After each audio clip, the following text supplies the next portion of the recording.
கோடை விடுமுறை என்பதால் திருவண்ணாமலை அண்ணாமலையார் கோயிலில் பல்லாயிரக்கணக்கான பக்தர்கள் குவிந்துள்ளனர். இதுகுறித்த விவரங்களுடன் செய்தியாளர் சதீஷ் இணைந்திருக்கிறார்.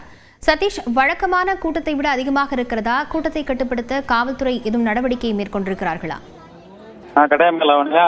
திருவண்ணாமலை அண்ணாமலையார் கோவில் கோடை விடுமுறை நாட்கள் மட்டுமின்றி கடந்த 3 மாதங்களாகவே நாளுக்கு நாள் பக்தர்கள் கூட்டம் அதிகரித்துக் கொண்டே இருக்கிறது. குறிப்பாக கடந்த சில வாரங்களாக வெயிலின் தாக்கம் அதிக அளவில் இருந்தது. அதையும் பொருட்படுத்தாமல் பக்தர்கள் திருவண்ணாமலைக்கு பல்வேறு மாநிலங்கள் வெளி மாநிலங்கள் வருகை சாமி செய்து கொண்டிருக்கிறார்கள்.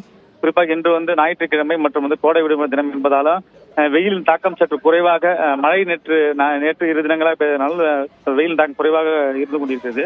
குறிப்பாக இன்று காலை அதிகாலை 4:30 மணிக்கு நடை திறக்கப்பட்டு அண்ணாமலையார் உண்ணாமலை அம்மனுக்கு சிறப்பு அபிஷேக ஆராதனை திறக்கப்பட்டு 5:30 மணி முதல் பக்தர்கள் தரிசனத்துக்கு அனுமதிக்கப்பட்டு வருகிறார்கள்.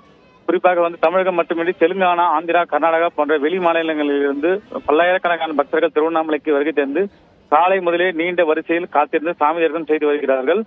மேலும் இலவச தரிசனத்தை வரக்கூடிய பக்தர்கள் ராஜகோபுரம் வழியாக அனுமதிக்கப்பட்டு 4 மணி நேரம் காத்திருந்து கோயில் உள்ளே சென்று அண்ணாமலையார் தரிசனம் செய்து பின்பு திருமஞ்சனம் கோபுர வீதி வழியாக வெளியே சென்றார்கள்.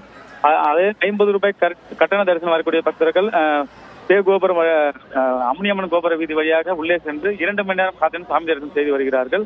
அதே போல பக்தர்களுக்கு வரிசையில் வரக்கூடிய பக்தர்களுக்கு கோவில் நிர்வாகம் சார்பில் நீர்மோர் மற்றும் தண்ணீர் உள்ளிட்ட அனைத்து ஏற்பாடுகளும் செய்து வருகிறார்கள்.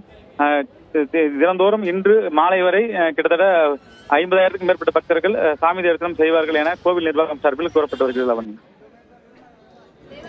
விவரங்களுக்கு நன்றி சதீஷ்.